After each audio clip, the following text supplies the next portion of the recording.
vertikal yang berbentuk bak atau skip yang bergerak naik turun dengan hoist rope. Alat ini dirancang khusus untuk memindahkan material berat seperti biji, batuan, batu bara, klinker maupun bahan padat lainnya. Nah, fungsi dari skip hoist ini sendiri yaitu untuk mengangkut material bahan dengan cepat, aman, dan efisien, serta dilengkapi dumping otomatis sehingga material dapat dibongkar di titik tujuan tanpa proses manual.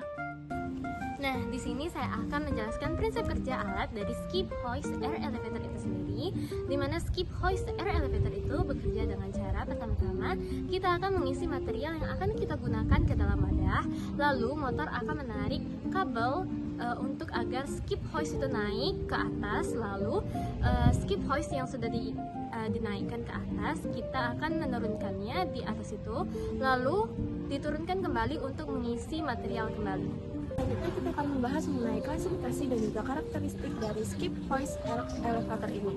Untuk klasifikasinya itu terbagi menjadi 5. Yang pertama itu berdasarkan dari jenis lintasannya, ada yang vertical shaft, ada juga yang incline shaft. Untuk yang kedua itu ada berdasarkan dari metode pembuangannya, itu ada bottom down dan juga flip over atau overturn. Yang ketiga itu berdasarkan dari kapasitasnya, ada yang barrel skip, ada juga yang single bucket. Dan yang keempat itu berdasarkan dari tenaga penggeraknya, yaitu motor dan juga pneumatik atau udara yang bertekanan. Dan yang terakhir itu berdasarkan dari beban dan juga tekanannya, ada yang bebannya ringan, sedang, dan berat, ada juga yang tekanannya rendah, sedang, dan tinggi. Selanjutnya adalah karakteristik alat skip hoist air elevator ini. Yang pertama adalah kapasitasnya besar, cocok untuk material kasar ataupun berat, bisa digunakan di shaft vertikal maupun yang miring, unloading cepat dengan sistem bottom dump atau flip over, menggunakan udara bertekanan sehingga aman di area beresiko ledakan ataupun lembab, kontrol sederhana, respon cepat meskipun presisi terbatas, efisiensi dipengaruhi oleh cycle time dan stabilitas suplai udara. Strukturnya kuat, dirancang untuk beban dinamis dan operasi berulang. Perawatan rutin diperlukan pada drum, rope, kabel, dan juga sistem pneumatiknya. Aplikasi penggunaan skip hoist air elevator adalah dalam pertambangan batu bara, di mana dapat mengangkut batu bara curah dari shaft ke permukaan secara cepat dan juga efisien. Sistem ini dapat mengangkut 9-12 ton batu bara perharinya, bahkan lebih besar hingga mencapai 12.000 ton seperti di pertambangan yang ada di Orlen. Sistem ini juga lebih unggul dibandingkan dengan sistem catch hoisting. Hal ini dikarenakan sistemnya yang lebih ringkas, kemudian kapasitasnya yang lebih besar, dan juga biaya angkut yang lebih rendah. Aplikasi penggunaan lainnya adalah dalam industri semen yang meliputi beberapa aspek seperti pengangkutan material. Alat ini dapat mengangkut material seperti semen, batu bara, ataupun material lainnya dari satu tingkat ke tingkat lainnya dalam proses produksi. Dengan menerapkan sistem ini, tentunya proses produksi akan menjadi lebih efisien dan juga lebih efektif, sehingga dapat meningkatkan produktivitas dan juga mengurangi biaya operasional. Nah, dalam industri semen, sistem ini digunakan untuk mengangkut semen dari silo penyimpanan ke area pengiriman ataupun pengemasan. Pemilihan alat skip hoist air elevator ini tentunya memiliki pertimbangannya tersendiri. Pertama-tama saya akan membahas dari segi arsitektural. Dari segi arsitektural, berarti pertimbangannya berkaitan dengan desain, tata letak, dan integrasi suatu alat atau sistem dengan bangunan atau lingkungan sekitarnya. Salah satu contoh pertimbangannya itu, yaitu jumlah unit lift yang disesuaikan dengan tinggi bangunan dan kapasitas hunian. Yang kedua, ada aspek struktural. Aspek struktural berarti mempertimbangkan yang berhubungan dengan kekuatan, kestabilan, dan daya dukung konstruksi dalam pemasangan atau penggunaan suatu alat di bangunan. Salah satu contohnya di alat ini adalah shaft yang dapat difungsikan sebagai elemen dinding geser untuk memperkuat struktur. Dan juga desain yang harus menyesuaikan dengan spesifikasi dari pabrikan lift. Yang ketiga, aspek operasional dan keamanan.